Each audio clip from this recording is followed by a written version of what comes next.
divorced her after 77 years of marriage. This is Rosa, aged 96, and this is Antonio, aged 99. This Italian couple fell in love in their teen years and got married in their early 20s. They had a traditional marriage, he had a job, they got a house and raised 5 children. The two went through a few rough patches over the course of their 77-year marriage, but nothing they couldn't overcome and fix. Just days before Christmas, Antonio was rummaging around the attic and came across some very old love letters from the 1940s that Rosa wrote. After reading them, he was trying to remember everything these love letters were talking about, but he just couldn't. Carrying the letters, he went downstairs and confronted his wife about them. That's when Rosa admitted to having had an affair over 6 decades ago, revealing that those love letters were written for a different man. She confessed to everything, hoping that the time that had passed since then would make it all water under the bridge. But Antonio wasn't having it. He filed for divorce, setting a record as the longest married couple to separate. So if you were in his situation, what would you do? Cheating is very bad itself, but she didn't even tell him for 60 years. She belongs to the streets. I just want to let you know I love you. I don't care. I don't give a Hey, why are you doing this to me? Why the are you doing this to me? Maddie, I love you. Why are you playing with my feelings, Maddie? You want to play with my feelings? What a weak man.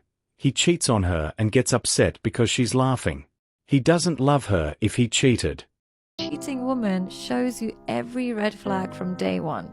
If you choose to ignore red flags, you'll pay the price. In life, you pay prices. There's price tags.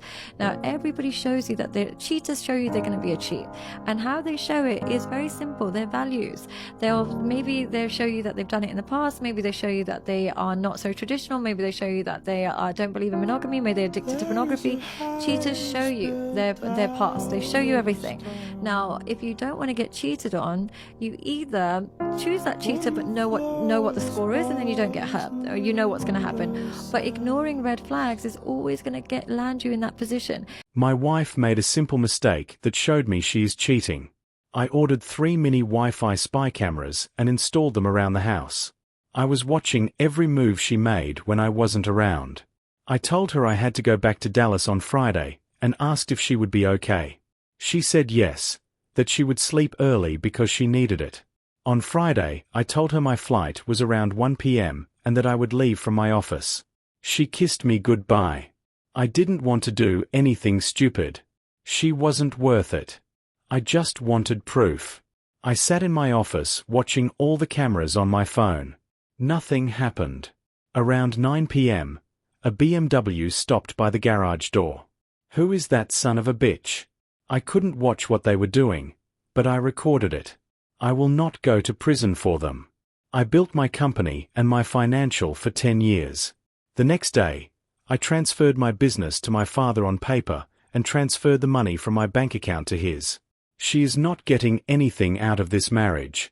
Luckily, we don't have kids. I sent her all the videos with text, "See you in court."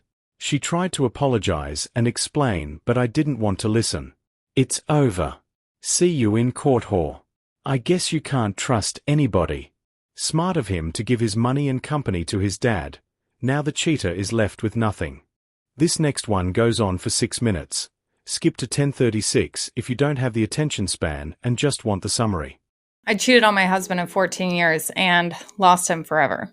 This is long, but it's something I need to get off my chest. My husband, 36 male, and I, 36 female, have been together for 16 years and married for 14. We have 2 daughters who are 13 and 12. About 3 months ago, I cheated on him with my coworker once, and I immediately regretted it.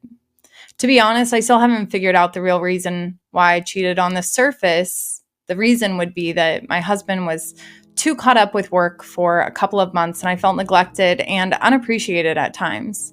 I know that this isn't the real reason, so I'm trying to figure it out through individual counseling. I only cheated on him that one time and immediately told him the next day because I couldn't bottle up my guilt and shame.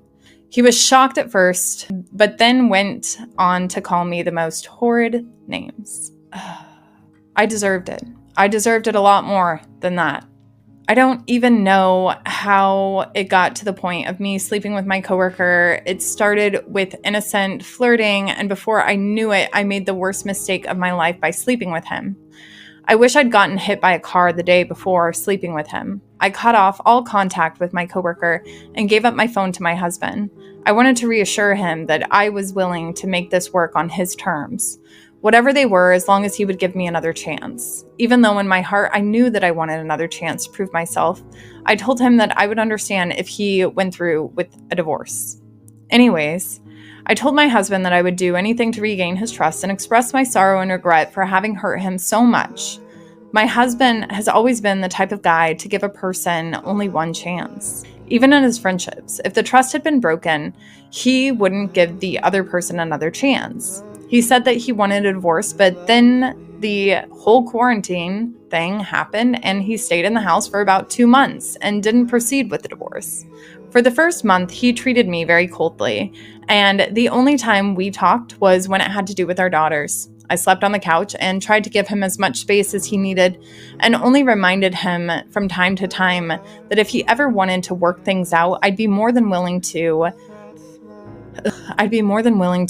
and would be completely devoted to the process of him working things out. He even said some spiteful things during that month and distanced himself from me completely. During the second month, there was a change as he began talking to me again. We talked about the daily stuff and even watched movies together with the girls as a family. I felt like he wanted to try reconciling, and I was so happy. I was thrilled that there might be some chance to save my family, to save us.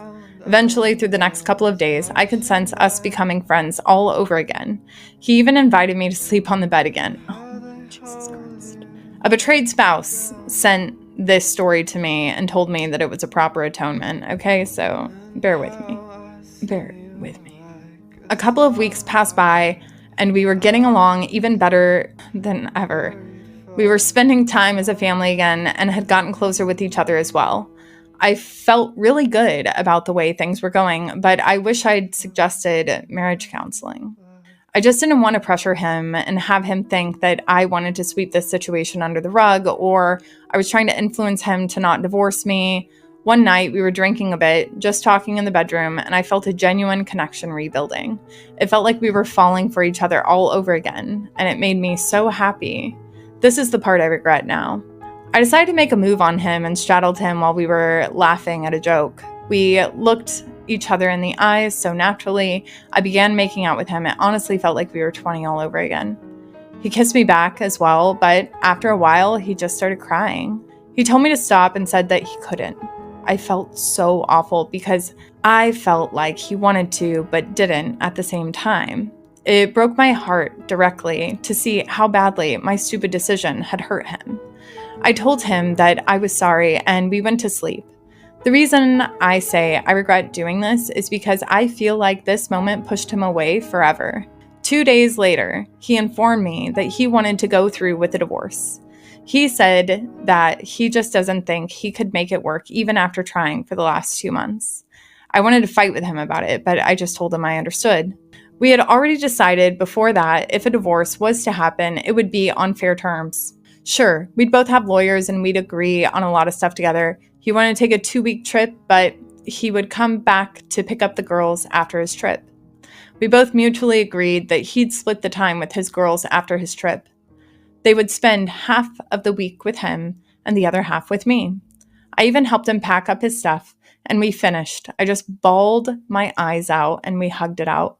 After his 2-week trip, he came back, and it felt good seeing him again, but I knew it wasn't the same. He just smiled, and we made small talk before he took the girls.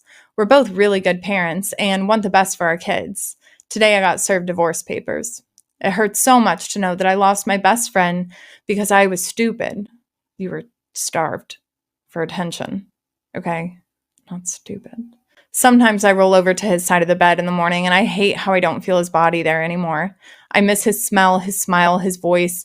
I miss him filling up the entire room with his loud, adorable laughter. I miss him so much. The thing that hurts me the most is all of this is knowing how badly I hurt the person I love the most. I wish I could go back in time and undo what I did, but I can't. So now, here I am, writing about it on Reddit while crying when there's nothing that I can do about it. I wish I could let him see I wish I could let him see for himself what I genuinely feel in my heart about how sorry I am and about how I would be the most devoted wife ever if he just gave me another chance.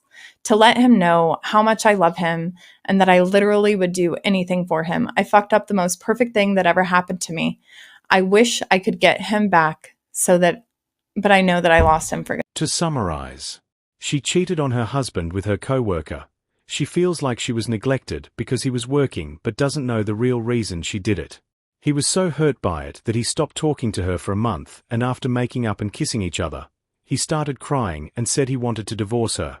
PSA: you are not being neglected if your partner is working. That means they are making sacrifices for you and you choose to betray them for it? She doesn't know the real reason she cheated, but I do. She does not care about other people, only herself. She hurt him so badly that he started crying while they were kissing. As a man, you can do everything right and still fail. This is why I always say, you absolutely need to look for red flags. Thanks for watching. Please like and comment. 我们今生注定是沧桑，苦之来要笑着走过呀，朋友啊，让我们一起牢牢铭记呀，我们今生兄弟情一场。